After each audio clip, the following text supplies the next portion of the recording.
Muito bem, amigos e amigas da Verdade e Graça, estamos na aula número 59 do Evangelho de João.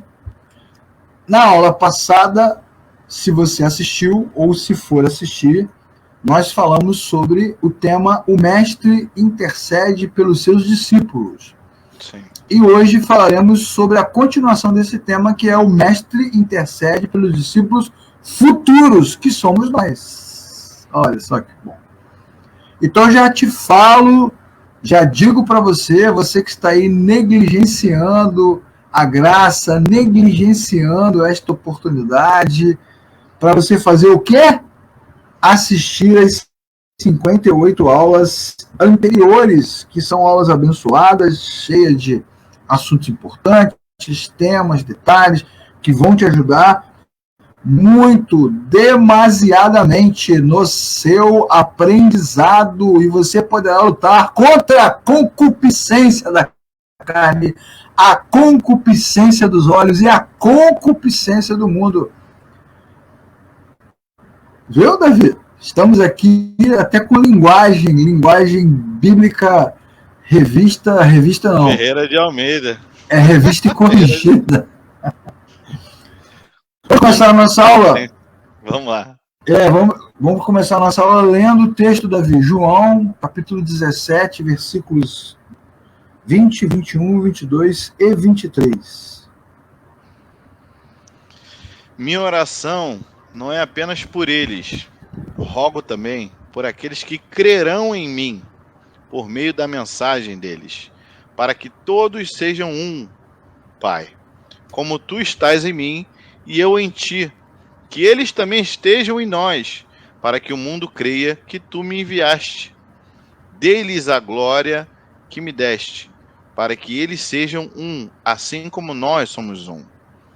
Eu neles e tu em mim, que eles sejam levados à plena unidade, para que o mundo saiba que tu me enviaste e os amaste como igualmente me amaste.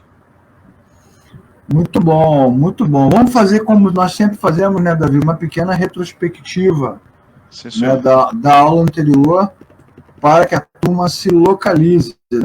Na aula passada, nós começamos o nosso encontro lendo estas passagens aqui de Hebreus e Romanos e explicamos para todos vós que estáis assistindo essa aula que nesses textos bíblicos, a Bíblia claramente mostra que Jesus está exercendo o seu papel, que é o papel de intercessor. Ele intercede pelo homem, em favor do homem, né, se coloca como nosso substituto, se coloca como alguém que recebe a condenação, tá vendo? Ele é o intercessor. E explicamos aqui na aula passada que, além de Jesus, não existem outros intercessores. Então, não existe intercessão, ministério de intercessão, unção de intercessão, poder de intercessão, vocação de intercessão. Só quem intercede pelo homem é Cristo, como ele faz nesta passagem.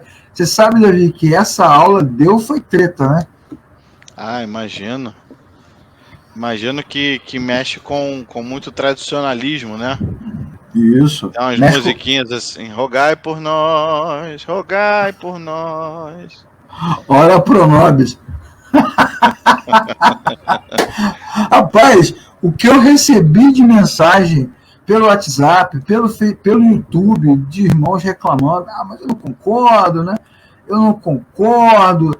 Teve até um áudio que eu recebi, a pessoa falando assim, eu não concordo, que se eu concordar com essa aula, eu vou ter que ir contra a palavra de Deus. Olha só como é que as pessoas são extremamente alienadas à palavra de Deus e como elas inventam uma palavra de Deus.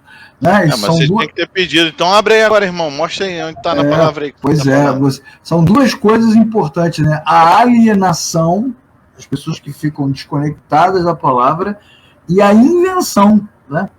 E o que eu acho mais interessante nesse caso é que não pode negar a palavra nesta passagem, porque em outras passagens nega tudo, né? Nega tudo até o fim. Mas nós explicamos isso com muita propriedade, eu e o Davi. Só você assistir a aula anterior que você vai ver o que é intercessão, o que não é, e como isso é muito mal ensinado. esse não era o ponto da aula, mas era um ponto importante para falar desse assunto. E aí nós vimos que Jesus começa orando, dizendo que não está orando pelo mundo, mas está orando pelos discípulos. Aí primeiro nós fizemos aqui como é que eu posso dizer? Fizemos uma análise do perfil dos discípulos, né? Quem são os discípulos? São pessoas comuns, são pessoas que já pertencem a Deus, são pessoas que só conhecem a Deus por causa de Cristo, são pessoas que, por amar a Jesus, guardam a palavra, estão prontas tanto para a experiência da ressurreição, como para a experiência do Espírito Santo. Explicamos isso com muito carinho. Depois falamos dessa expressão, não estou rogando pelo mundo. Aí explicamos o que isso significa, porque há muitas igrejas aí que ensinam, né, que Deus vai salvar o mundo inteiro, que o mundo inteiro vai se curvar. Existe até uma linha escatológica, né, de estudo escatológico que fala sobre isso, que o mundo inteiro vai crer. E não é verdade porque Jesus fala isso, né, que não está rogando pelo mundo. Explicamos até a diferença dos conceitos de mundo, né? Não estou rogando pelo mundo, tem outro texto que diz não ameis o mundo, e tem outro texto que diz que Deus amou o mundo. Então esses textos precisam ser compreendidos. Essa explicaçãozinha que eu dei agora sobre o mundo também se encaixa na explicação de intercessão. O cara pega uma passagem lá que tem a palavra intercessão e cria uma doutrina em cima dela. E aí mostramos que não existe universalismo, que os que são salvos são aqueles que Deus encontra, que a salvação do homem é uma obra divina e que essa obra divina é voluntária, não depende da resposta humana, nada disso. Por que Jesus intercede pelos discípulos? Ainda é retrospectiva da aula passada. Por que ele intercede? Porque ele vai embora, né? Vai voltar para o seu lugar, vai ascender aos céus no final dos evangelhos, no início do livro de Atos, e ele vai mostrar que por causa dele, da presença dele, o Pai, que é santo, nos protege, e é a santidade do Pai que nos santifica, e que essa maneira como Cristo age vai unir a criatura e o Criador, porque inclusive nós explicamos aqui já em várias aulas que quando Cristo ressuscita e ascende aos céus, ele ressuscita como um homem e não como um espírito, um fantasma, uma ideia. Ele ressuscita com as marcas nas mãos, o mesmo corpo ressurreto, e agora ele ascende aos céus com este corpo. Então é uma cena que mostra de forma concreta que a humanidade foi colocada na presença de Deus, né? O Cristo homem ascendendo aos céus, a humanidade na presença de Deus, e quando o Espírito Santo desce, entra no coração do homem, a divindade foi colocada dentro do homem. Essas duas coisas, elas marcam a reconciliação. Então não se trata apenas de livramento, né? Porque os crentes têm uma coisa com o negócio de livramento, né? Tudo é livramento, e não é verdade, porque a gente continua tendo dificuldade, enfrentando lutas, mas a questão é que a partir do novo nascimento o homem está reconectado com o Criador. Então, resumindo, né? Dito tudo isto, falando tudo isso, né, todas essas orações e análises, explicações, Jesus parte para um segundo momento da oração, onde ele diz assim: não rogo somente por estes, mas também por aqueles que pela tua palavra hão de crer em mim. Olha só que coisa interessante. Vejam que o efeito redentor não é um efeito temporal, né? Não é um efeito circunstancial. O efeito redentor, ele se propaga. E isso também é legal, porque, Davi, presta atenção no que eu vou te dizer. Quantas vezes a gente ouve aí os caras dizendo, os caras e as caras, que a igreja não é mais a mesma, que a igreja se perdeu, que a igreja não sei o quê, que a igreja não sei o que lá, que o mundo entrou na igreja, que tudo vai se acabar. Como se Deus dependesse da instituição igreja para que a palavra se propague. Há também aqueles que dizem, né, Davi, se você não pregar o evangelho, as pessoas morrerão sem conhecer a verdade. Você que só vê a igreja domingo, seu crente domingueiro, miserável, não está fazendo nada.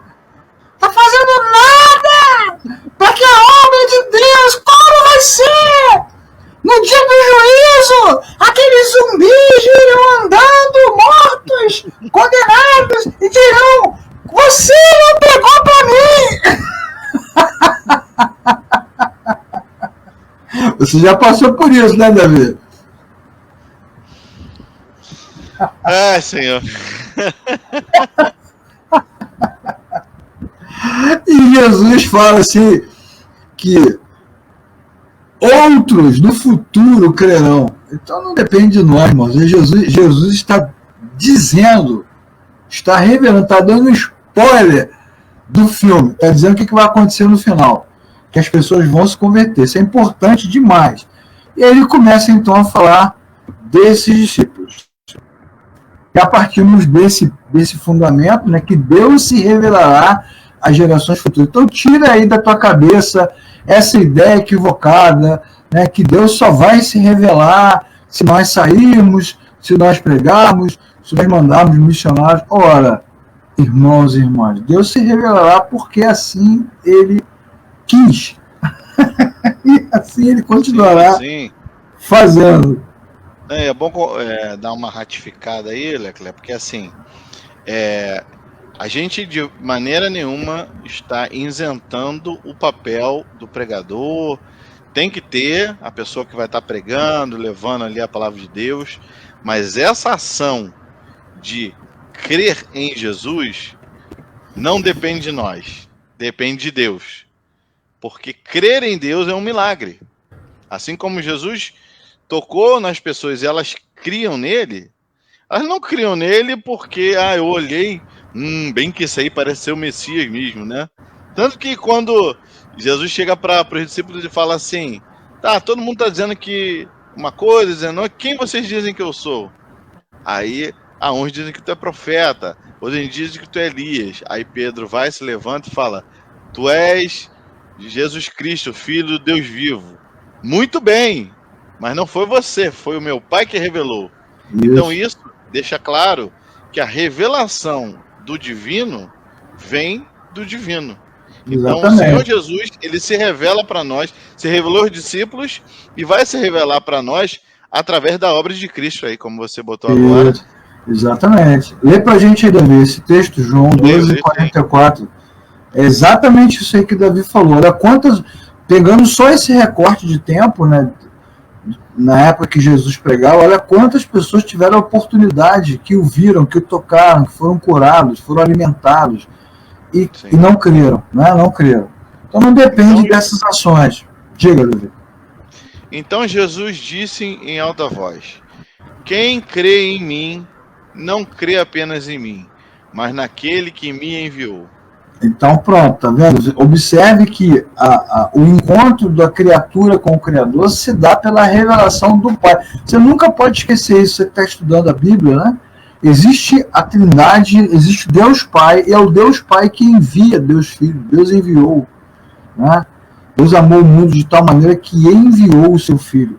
E Jesus fala, quem crê em mim, crê no Pai que me enviou. Então, essa é a obra de Cristo. Qual é a obra de Cristo?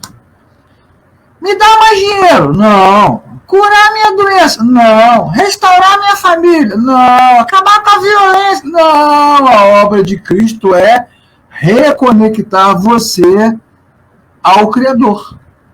Esta é a obra de Cristo. É uma questão social, política. Mudar a realidade. A obra de Cristo de mudar a realidade de um povo pobre, mas Jesus não veio para isso. Isso. E a pregação, já que o Davi citou a pregação, né?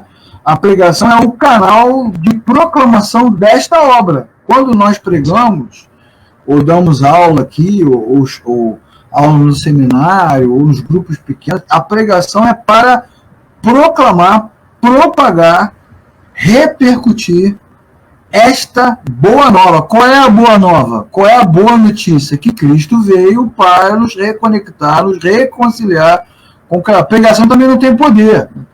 Não adianta, vamos chamar aqui domingo que vem um pregador espetacular, ex-mendigo, ex-defunto. Não, o negócio de ex-mendigo agora dá ruim ainda.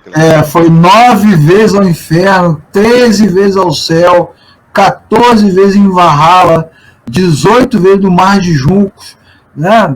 No plano ancestral. Os caras criam um monte de ideias assim para mostrar que Né? Você não pode deixar de vir no domingo. Domingo! Estará aqui conosco no domingo o grande pregador Davi Moreira. O nome dele é Moreira. O Davi Moreira, que foi ao céu, foi ao inferno, foi em Valhalla, foi o que, lá. Tal.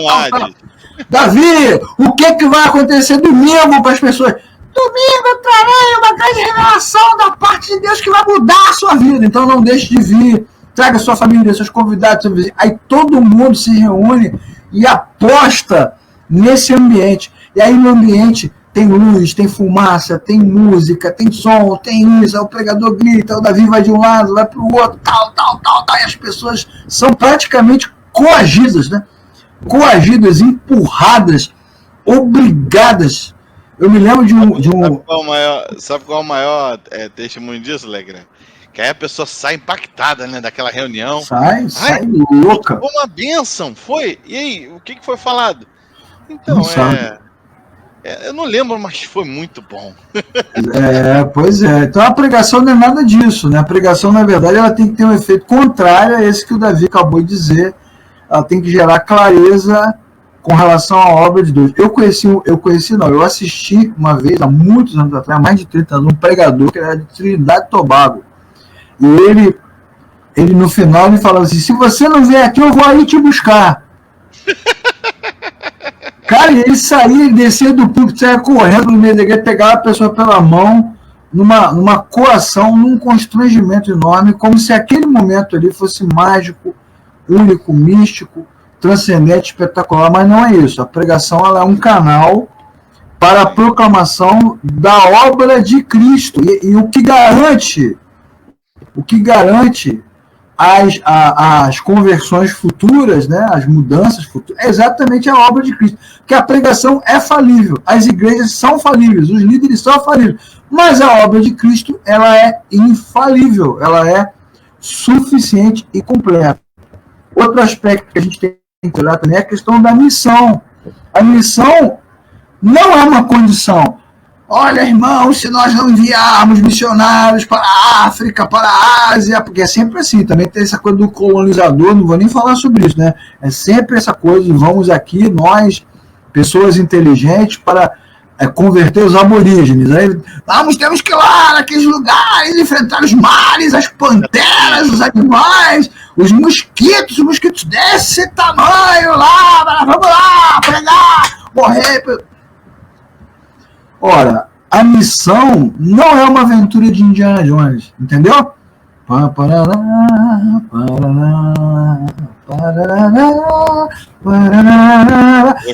é. Da Zaca Perdida, né? Como é que era? Não. Misturei tudo. Misturou pra caramba. Ai, meu Deus do céu. Parece até que a missão é uma aventura, né? Uma aventura, escalar montanha, entrar no vulcão. Não, a missão ela é uma experiência. Ide por todo mundo, pregar o evangelho a toda criatura, ensinando-os a guardar todas as coisas que vos tenho ensinado. Quer dizer, a missão é a experiência daquele que se encontrou com Cristo e agora deseja compartilhar o que aprendeu com o outro. E é isso que garante a salvação das gerações futuras. Porque enquanto houver cristãos que nasceram de novo, haverá missão. E vou pegar a fala do Davi aqui. Davi, isso não quer dizer que as igrejas não possam mandar os seus missionários, né, para os lugares. Não. Entretanto, todavia, contudo, o missionário não é uma condição. Né? Irmãos, outra coisa que você já ouviu, Davi, muitas vezes, irmãos, você sabe por que Jesus ainda não voltou? Porque nós ainda não chegamos em todos os confins da terra. A janela 10x40. Quer dizer, pelo amor de Deus, quer dizer que se a gente não fizer um trabalho missionário... Jesus está lá no céu, assim, né, cheio de tédio. Poxa, o pessoal não quer saber. Como demora. Claro que não, né, irmãos? Poxa, isso não tem nada a ver, né? Você poderia até perguntar agora com raiva assistindo essa live, então não tem que mandar missionário. Então não tem que mandar missionário. Que é assim, né? Os crentes são todos raivosos. Não tem que mandar missionário. Eu quase perguntei quem é que tá aí, porque nunca vi você falando tão grosso. Olha, meu irmão, nós mandamos, enviamos, né? Os cristãos enviam os missionários porque eles amam, e não porque eles estão com compromisso, está quase na hora. Não, porque nós amamos e entendemos que o evangelho tem que ser proclamado, como Sim. Você está vendo aí, né?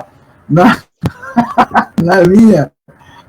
A salvação das pessoas jamais estará nas nossas mãos. Não, Leclerc. Quer dizer que eu não ganhei uma alma? Quem ganha alma é vampiro, já falei. Poxa, eu conheço pregadores que fazem conta. Já ganhei 5.000 almas. Ganhei 18 milhões de almas. Pode até cantar, depende de nós. Não, a salvação das pessoas jamais estará nas nossas mãos. Jamais. A maior prova, não é exagero, né? Mas uma boa prova do que eu estou dizendo, né? uma coisa muito boa, assim, muito tranquila na Bíblia, que mostra que nós estamos ensinando a verdade, que é a história do apóstolo Paulo. O momento mais frutífero, mais espetacular, mais transcendente, mais poderoso, mais glorioso do apóstolo Paulo foi o tempo em que ele ficou preso. Preso, sem ir para lugar nenhum, sem poder sair do lugar, né? Os seus ensinamentos chegaram até nós aqui no século XXI. Então, e chegaram como, né? Via Espírito Santo, meu irmão. Isso. Tanto que a gente tem relato de carta de Paulo que se perdeu. Então, assim, a gente consegue perceber que tudo que chegou para nós, chegou porque o Espírito Santo permitiu que chegasse. Então, assim, não é uma ação minha que eu faça com a consciência assim, eu vou fazer isso aqui porque vai alcançar muitas almas. Às vezes não vai alcançar ninguém. Aí, às vezes, você faz um esboço totalmente despretensioso, mas enriquecido e inspirado biblicamente, e aquele esboço chega e alcança vidas, né? Por isso que não importa, né? Não importa o tamanho da comunidade que você frequenta, porque essa é outra questão, né? Não, a minha igreja é enorme. Quantos membros tem na sua igreja? 5.000.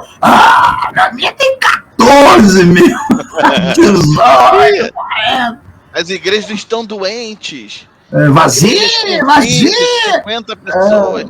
Nossa, o que importa é que as comunidades estejam repletas de cristãos que nasceram de novo. O que importa? Sim. O repleto pode ser repleto de 3, pode ser repleto de 3 mil, de 30 mil, não importa. Eu acho que 30 mil cristãos numa igreja só, eu acho difícil. Mas, enfim, isso é outro assunto. Leia para a gente de novo, Davi, o versículo 21, que é importante. 21. Tá bom. João 17, 21. Para que todos sejam um, Pai, como tu estás em mim e eu em ti, que eles também estejam em nós, para que o mundo creia que tu me enviaste. Olha como esse texto aqui, ele é contrário a todo esse movimento denominacional, histórico, religioso, evangélico, protestante, latino-americano, onde você frequenta a sua igreja e não se mistura com ninguém de outros lugares, os outros crentes não são crentes, só você que é crente, só a sua igreja que é crente, só o seu pastor que é crente, e dentro da igreja tem as panelas, né? Esse grupo aqui dos crentes, aqueles não são crentes, esse aqui é piedoso, aquele não é, ou seja, é totalmente ao contrário, porque na verdade o cristianismo, né, uma vez que Cristo se encontra com o homem, ele dá para o homem uma sensação de pertencimento e não de isolamento. Leia de novo o versículo 21 da Bíblia. De repente a pessoa está assistindo e não ouviu. Fala de novo. Para que todos sejam um, Pai, como tu está em mim e eu em ti, que eles também estejam em nós, para que o mundo creia que me enviaste. Vamos falar de um pedaço de cada vez, né? Primeiro, isso aí, o sentido da igreja é a unidade. Ou seja, juntos, todos sejam todos juntos. Então não importa se você presbiteriano, batista, congregacional, metodista, isso nem deveria existir, mas existe. Então não vamos nem entrar nessa questão. Mas todos são parte, pertencem a uma mesma unidade, né, ao mesmo grupo. E, infelizmente, o que a gente vê na história, né, na jornada, são pessoas partindo para o isolamento e não para o pertencimento. Até dentro das próprias igrejas, né, Davi? Tem comunidades aí que eu não vou citar o nome, você pode falar o que você quiser, que eu não vou citar o nome de jeito nenhum, não vou me submeter às suas exigências, ok? Mas eu sei que tem comunidades aí que os caras marcam eventos, às vezes, no mesmo dia. No mesmo dia, tem evento das mulheres, evento dos homens, das crianças, do adolescente, do jovem, do coral. Os caras não se misturam nem dentro da própria comunidade, que é uma loucura, como diria o Luciano Huck, o pastor. Né? O verdadeiro sentido da igreja é a unidade. Aí você poderia perguntar agora, que unidade é essa? Que unidade? É a unidade que mostra que nós trabalhamos muito bem juntos, que somos uma igreja organizada. Infelizmente, não é esta unidade. Não é uma unidade organizacional. Sim. Apesar de ser isso que muita gente ensina. Estamos aqui todos juntos, somos uma família, vestimos a mesma camisa, lutamos, né? Assim, bem ajustados. Não que essa música não seja legal, eu gosto muito dessa música. Mas é o que ele está falando realmente. Não, o olhar que Jesus está rogando ao Pai sobre as pessoas que crerão nele, né, os discípulos futuros, não é um olhar de organizacional, né, não é uma organização. Jesus não estava fundando ali o cristianismo. Jesus estava dizendo que houvesse unidade entre Deus, Jesus e os novos discípulos. Isso. E eles pudessem se reconectar com Deus. Isso. Exatamente, não é uma unidade organizacional do tipo assim, eu visto a camisa da minha igreja, né? Eu amo a minha igreja, eu amo meu pastor, eu amo a minha igreja, eu amo a minha igreja. No meu carro atrás tem um adesivo da igreja.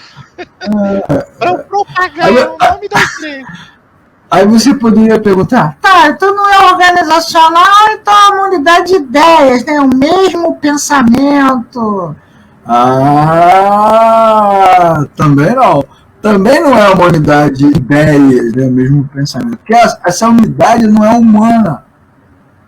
Por isso que você se frustra. Porque, na verdade, assim, vou falar sério para você entender. Se a gente ficar aqui pregando, ensinando uma unidade que seja organizacional ou de ideias, isso vai ser sempre utópico, porque nós somos diferentes. Aí os irmãos se frustram. Aí tem uma briga na igreja, uma treta, uma divisão, uma crise, um conflito. O que está acontecendo com a minha igreja? O que está acontecendo? Pelo microfone, o que está acontecendo, irmãos, com esta igreja? Nós temos que nos amar! Nós temos que nos abraçar! Não, irmão, não é uma questão afetiva, entende? Emocional, porque onde tem gente, dificilmente você vai ter essa relação afetiva top, não vai conseguir, porque nós somos pessoas diferentes. Sim. Diferentes, entendeu? E é por isso que sempre rola uma frustração nessa hora. Nessa hora, sempre rola uma grande frustração, porque a gente cria uma expectativa, né, que não pode ser alcançada. Aí você fica triste. Fica triste, porque você não consegue alcançar a expectativa que é proposta. Fica triste. Sim, e vai de igreja em igreja, de denominação em denominação, procurando esse povo que se ama. Esse povo que se ama. Não, e fica realmente no campo das ideias, porque se você olhar para toda a família, cara, às vezes a família não é unida, mas existe ali alguma coisa que faz a família ser unida. Um vínculo, isso. Isso aí, perfeito. Então, essa discussão emocional, ela é infrutífera, ela não leva a lugar nenhum. E só vai te deixar chateado, porque não é uma unidade de ideia. Nós temos que pensar igual, isso é impossível. Isso é uma bobagem, nós não conseguimos isso. Então, que unidade é essa?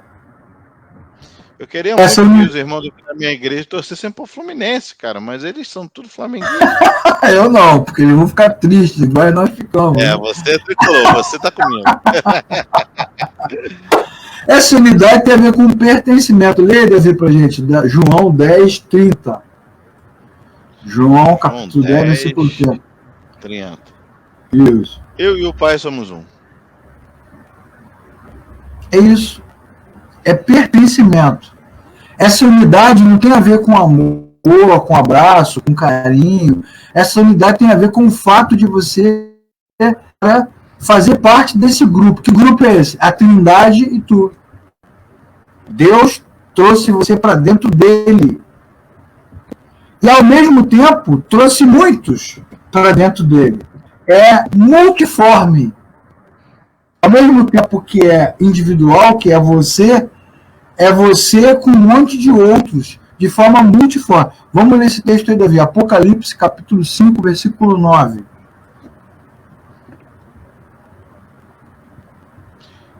E eles cantavam um cântico novo. Tu és digno de receber o livro, de abrir os seus selos, pois foste morto, e com teu sangue compraste para Deus homens de toda tribo, língua, povo e nação. É isso. São pessoas de todos os lugares, cultura. Vejam como as igrejas elas têm dificuldade de lidar com isso. Primeira coisa que a igreja faz quando você entra, independentemente da denominação, é formatar a sua roupa, seu cabelo, a sua linguagem.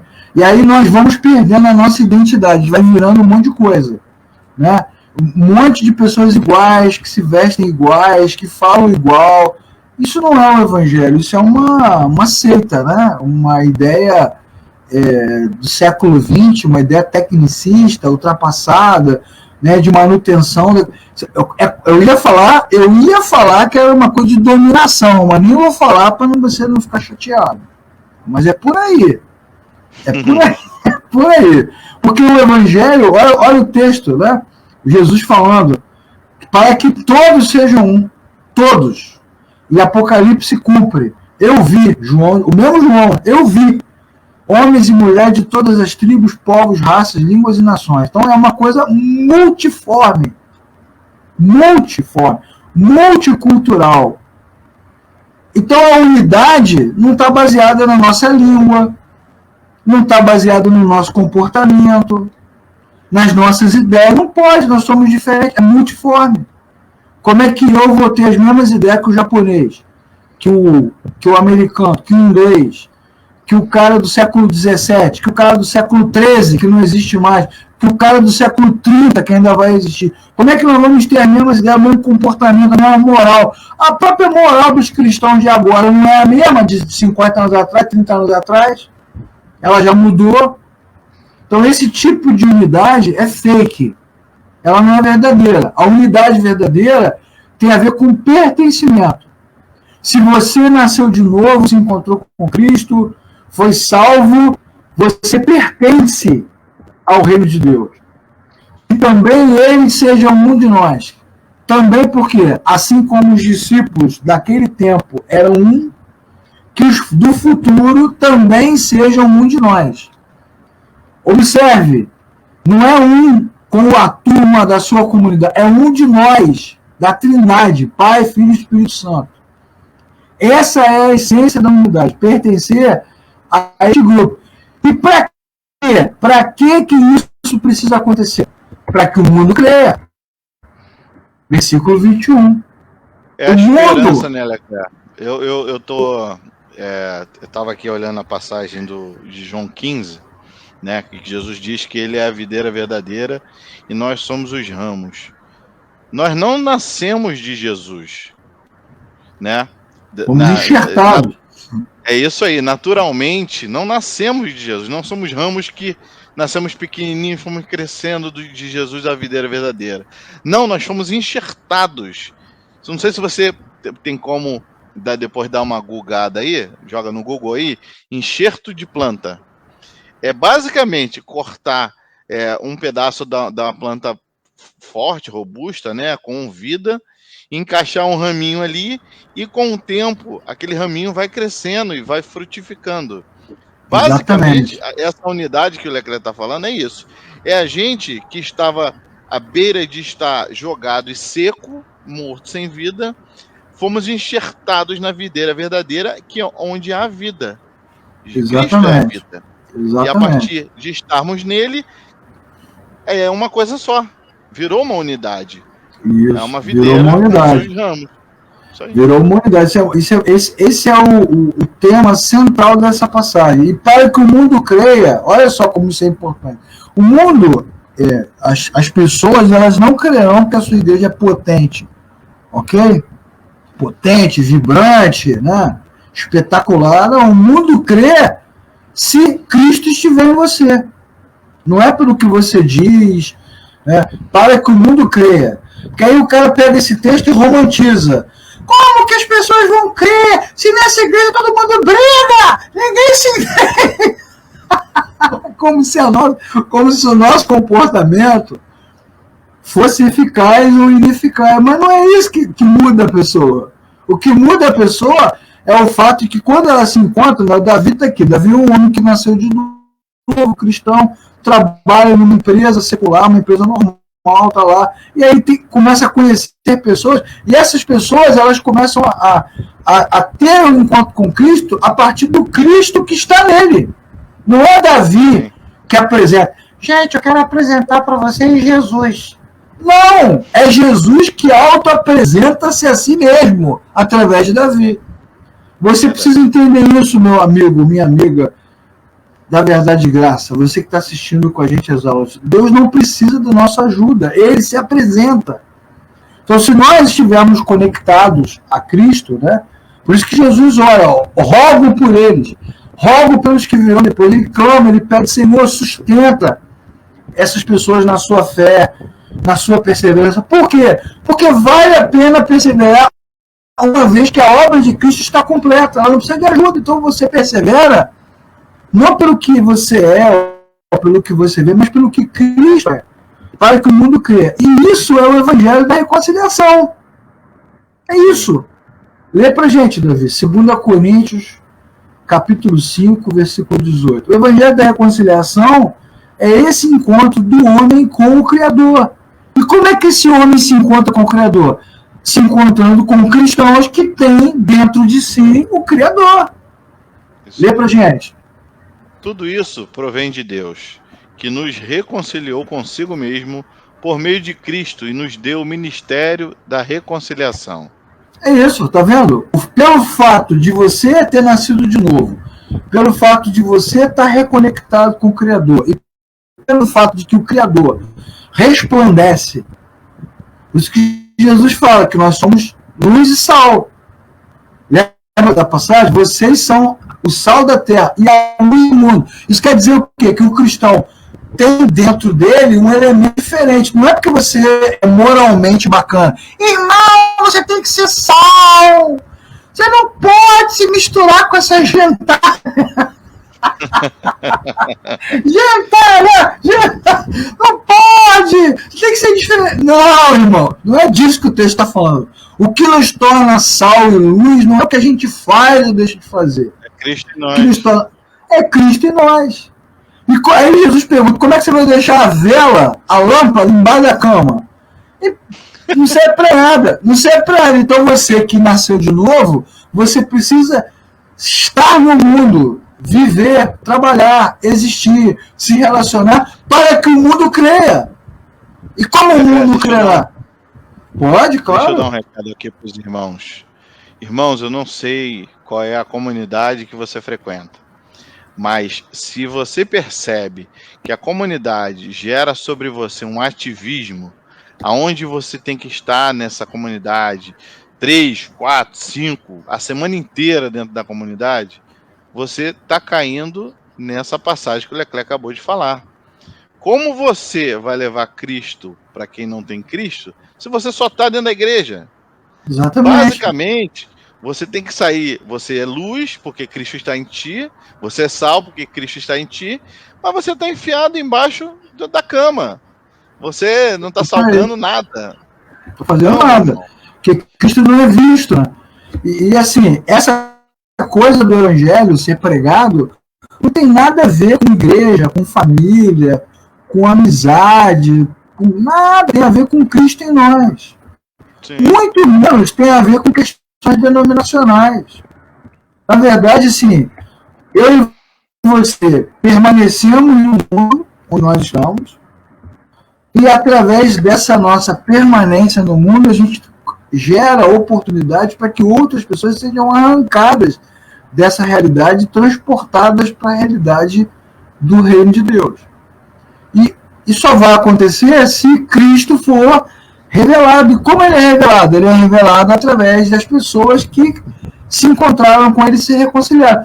Então, o que Cristo nos deu foi isso aí, ó, 2 Coríntios 5,18, o ministério da reconciliação. Por onde nós andamos, por onde nós passamos, Cristo em nós abre oportunidade de reconciliação para todos, reconexão com o Criador. Esta é a mensagem, né? Muito bem, vejo que Jesus, inclusive, ele vai falar uma outra coisa importante. No versículo 22, lê o 22 aí, Davi. Dê-lhes a glória que me deste, para que eles sejam um, assim como nós somos um. Olha só, quando você fala de glória, não parece que está falando do futuro, né, de eternidade, de coisas incríveis que vão acontecer no futuro? Não deveria ser isso? A glória que há de vir, a glória preparada, a glória reservada. Mas Jesus está dizendo no passado, né? Eu dei. Olha só, o que nós vamos receber no futuro, a vida eterna, a transformação, a mudança, a eternidade, a glorificação, já nos foi entregue no passado. Não é uma coisa que a gente vai receber. É uma coisa que nós já recebemos. Sim. Você precisa pensar nisso. Não é algo que ainda está para acontecer. Já aconteceu. A gente só não chegou lá ainda. A gente está indo. Mas já aconteceu. E lembrando que Jesus está falando ali sobre nós, que são os que creram, os que crerão, né? Somos os que crerão no futuro. Os crentes do futuro, exatamente. Isso. Então, ele já deu lá atrás para a gente, hoje, sermos um com Deus, que foi o sacrifício na cruz ali, a redenção. Exatamente, exatamente. A conexão com Deus. Exatamente. É o que a gente chama na teologia de já e ainda não. Já se encontrou com Cristo, mas não chegou na eternidade. Não precisa. Porque esta glória já foi dada. Esta glória não tem a ver com culto. Não tem a ver com poder, com unção, com maravilha, com sinal. Tem a ver com a conexão. A reconexão da criatura com o Criador, a reconciliação, é a obra de Cristo. É essa, não há outra. Não há outra. Não existe outra. Não existe outra. Jesus fala para a mulher, né? Eu não te falei antes que se você crer, você verá a glória de Deus? Aí ela responde, já falamos sobre isso numa aula aqui, ela responde, eu sei que quando o Messias vier no último dia, você vê, o cara pensa logo no futuro, ele fala assim, mulher, a glória de Deus sou eu! Eu sou a glória de Deus! Sou eu, pô! Essa é a glória de Deus, é Cristo. Não há nada que você experimente na sua igreja, nenhum dom, nenhum poder, nenhuma cura, não há nada que aconteça que seja maior do que Cristo. Então, isso já foi dado. Já foi dado. E os discípulos... Pode falar, David. Não, então, o reino de Deus foi instaurado em Jesus, que é o já. E o ainda não é porque a gente ainda não vive com Cristo face a face. Isso. Então, isso vai acontecer na eternidade, na glória. E a nossa esperança é esse ainda não. Né? Então, quando a gente está diante das pessoas que não conhecem a Cristo, o reino de Deus se revela para essas pessoas. O ministério da reconciliação é a partir de nós que já somos desse reino. Isso. Jesus não quer que você saia por aí expulsando demônio, criando estátua, quebrando estátua, né, fazendo milagre no meio da rua, profeta. Isso não é o nosso papel, isso nunca foi o nosso papel, isso não tem na Bíblia. O que Deus nos manda fazer é ser sal e ser luz. Ou seja, por onde nós estivermos, a glória de Deus nos acompanha. A glória de Deus nos acompanha. Né? No Antigo Testamento, a glória de Deus estava no tabernáculo. Levanta o tabernáculo, derruba o tabernáculo, levanta o tabernáculo, monta, desmonta, monta, desmonta, monta, desmonta, sacrifica, oferta. Acabou, meu chefe. Agora a glória de Deus está no coração de todos aqueles que nasceram de novo. Como Deus fala, como o próprio Deus declara no livro do profeta Joel, que nós já citamos aqui numa outra aula: nos últimos dias derramarei meu espírito sobre toda a carne. Não há nenhum tipo de diferenciação. Todos que nasceram de novo recebem a glória de Deus. Por isso que o texto que nós já citamos aqui também, da encarnação, né? O verbo virou gente e habitou entre nós. Tabernaculou, no grego, né? O tabernáculo de Deus está entre nós. Emmanuel, Deus conosco. Olha quantas passagens falam do mesmo conceito. A glória de Deus no coração dos discípulos. Se você é cristão, por onde você anda, a luz da glória de Deus brilha. Não precisa de arca, de sacerdote, nada. Qualquer outro ensinamento, presta atenção que eu não vou te falar agora. Você pode me chamar de arrogante, do que você quiser. Não tem problema. Pode até não concordar também. É um direito seu. Mas qualquer outro ensinamento diferente desse é falso, é maligno, é equivocado, é uma armadilha. Porque a Bíblia só tem um ensinamento, não tem um monte de ensinamento. Então há muitas comunidades evangélicas que parecem mais inclinadas à bruxaria, ao misticismo, à ignorância do que ao conhecimento da palavra. A palavra de Deus é muito clara. A gente aqui só lê os textos. Você não vê nenhuma citação aqui de livro de teologia. A gente só lê os textos. Mas eu percebo, Leca, que essas comunidades, elas, trazendo esse ensinamento incorreto, né, eles dão a entender que a gente tem que viver uma vida separada para que as pessoas vejam através do nosso sacrifício, da dor, da nossa abstinência, a glória de Deus, né? Quando na verdade não é isso, não tem nada a ver com isso, né? Na verdade, a gente vive uma vida. Eu gosto muito dessa passagem, né? Que qual é a diferença do cristão e do não cristão? Aquela ilustração de um mendigo chegando pro outro e falou assim: ó, eu sei onde tem pão, vamos comer? É isso. A gente não tem essa coisa mística de agora eu vou me santificar e aonde a minha sombra passar vai acontecer o milagre de Deus. Meu irmão, a gente não é o apóstolo Pedro, né? A gente somos cristãos conectados com Deus Pai através de Jesus Cristo. Jesus pode operar o que ele quiser através de nós, mas isso não vem de nós. A gente não tem autonomia de então o secret, eu vou fazer aqui uma mandinga gospel, eu vou fazer um jejum de 50 dias e a partir daí eu vou alcançar um nível espiritual e tudo vai acontecer no plano. Verdade. Exatamente isso, Davi. Muito bem colocado. Muito bem colocado. É isso. E para a gente fechar, para colocar a cereja no bolo, né? Lê para a gente o versículo 23. Eu neles e tu em mim, que eles sejam levados à plena unidade, para que o mundo saiba que tu me enviaste e os amaste como igualmente me amaste. Para que eles sejam perfeitos, né? Na minha versão, né?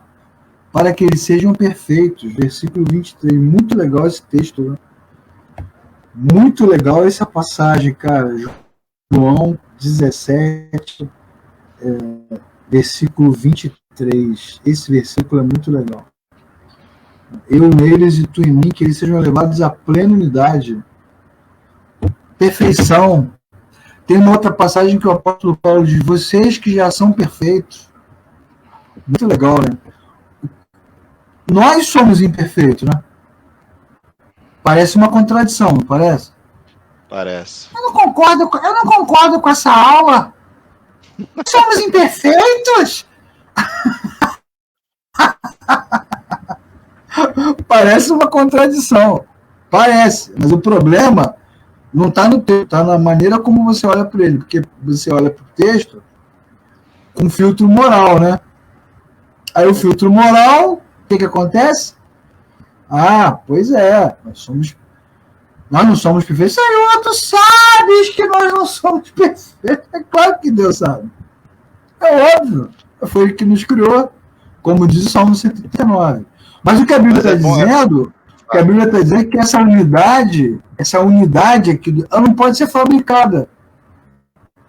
Porque se você quiser fabricar a unidade, você nunca vai conseguir, vai se frustrar. Sim. Não, vamos nos amar. Eu vou te amar, vou te abraçar, vou cuidar de você, vou te chamar de Jorge. Não pode. Isso é Felícia Gospel. Não pode, cara, fabricar unidade. Não existe, ela é um presente. É um presente do Deus perfeito para o homem imperfeito. Deus presenteou o homem com essa oportunidade de viver em unidade com o Deus. Ela não pode ser fabricada. Ela não existe, ela não pode ser fabricada. O Davi falou das músicas, né? Essas músicas de... Deixa eu botar a tomada aqui, Davi, que vai cair aqui a minha energia. Peraí. Voltei. Ele falou das músicas, né? Essa música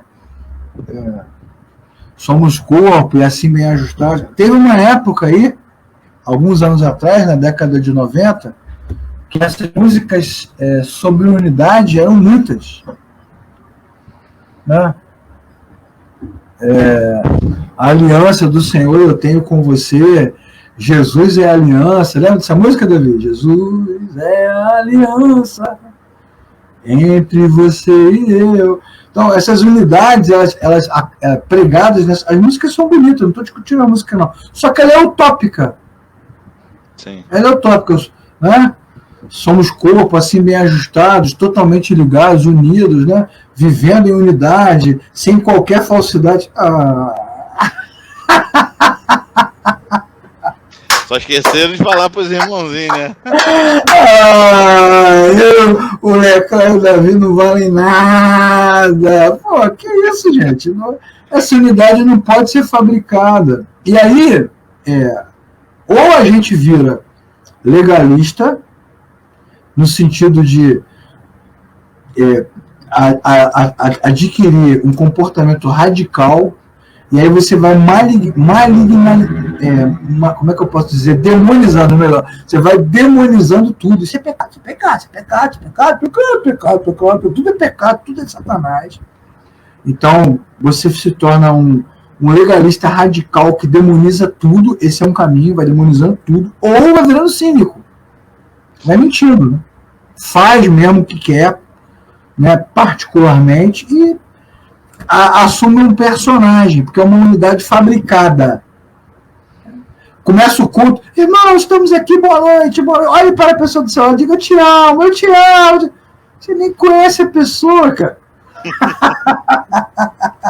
Nem conhece a pessoa, então é uma unidade fabricada. Então, quando Jesus fala que nós somos perfeitos, é porque esta unidade ela não pode ser fabricada, ela é uma dádiva. Esta unidade é uma dádiva, ela é um presente. E é por isso, voltando à aula anterior, que só Jesus pode ser intercessor. Porque só Jesus é que pode interceder por nós, que pode transformar homens e mulheres como eu e Davi, falsos, hipócritas, mentirosos, pecadores, em homens e mulheres perfeitos em unidade com o Criador. Não me deixa sozinho, não, Davi. Somos mesmo. E é valemos R$1. E é assim que Deus é revelado aos homens. E como é que Deus é revelado aos homens? Uma vez que o Espírito Santo mostra que os miseráveis aqui, eu e Davi, mesmo sendo quem somos, recebemos de Deus a sua graça e fomos reconectados com Ele. É uma dádiva, é um presente. É um presente oferecido, entregue gratuitamente por Deus. Por isso que a Bíblia diz em Efésios, capítulo 2, versículos 8 e versículo 9. Vocês foram salvos pela graça, pela fé. E isso não vem de vós, é dom de Deus. Dom de Deus. E não vem de vós para que ninguém fique aí batendo no peito e dizendo assim, eu fui salvo, eu fui transformado, eu fui resgatado, porque eu mereci. Não há merecimento, não há mérito na obra de Deus. Então, essa perfeição que a Bíblia vai nos ensinar, ela é resultado desta reconexão entre a criatura e o Criador. E essa reconexão só é possível porque Cristo intercede por nós. É isso. E é bom, Leclerc, a gente lembrar que, assim, quando a gente começa a ouvir isso, o Leclerc falou lindamente aí a passagem, isso aí é loucura para os que não creem. Isso. Como é que ele vai falar assim, mas o cara é pecador, como é que ele tem Deus dentro dele? Isso é loucura. Mas Cristo em nós faz com que a gente aceite essa dádiva. A gente entenda a graça de Deus. Né? Poxa, eu estava condenado e esse Deus maravilhoso me aceitou de volta, me abraçou e eu vou morar com ele um dia. Então, assim, é por isso que não faz sentido você achar que tu vai ganhar o mundo inteiro. Porque não é do convencimento, não é do poder da retórica, nada disso. É por isso que muitos que você fala assim, tá desviado. Não, ele talvez nunca tenha tido realmente um encontro real com Cristo. É possível, é possível. É possível, é possível. Exatamente. Então, assim, é bom a gente lembrar que Cristo intercedendo por nós só mostra o grande amor que ele teve por nós. Exatamente. Né? Ele revelou lá atrás que aquilo que começou com ele iria crescer, crescer e crescer. E a gente está conversando aqui sobre uma conversa entre Deus e Deus, né? Que Jesus e Deus Pai, sobre nós há 2000 anos atrás. E o nosso coração arde quando a gente ouve a palavra de Deus. O nosso coração arde. E não é arde porque fiquei emocionado. Não. É porque a gente tem o Espírito Santo dentro de nós e ele, né, faz aquela questãozinha. Exatamente. O Espírito testifica com o vosso Espírito. O Espírito de Deus confirmando dentro de nós as coisas que a palavra de Deus revela. Então não caia, você que está assistindo essa aula, não caia nessa falácia, né, de unidade organizacional, denominacional, de amizade, afetividade. Né?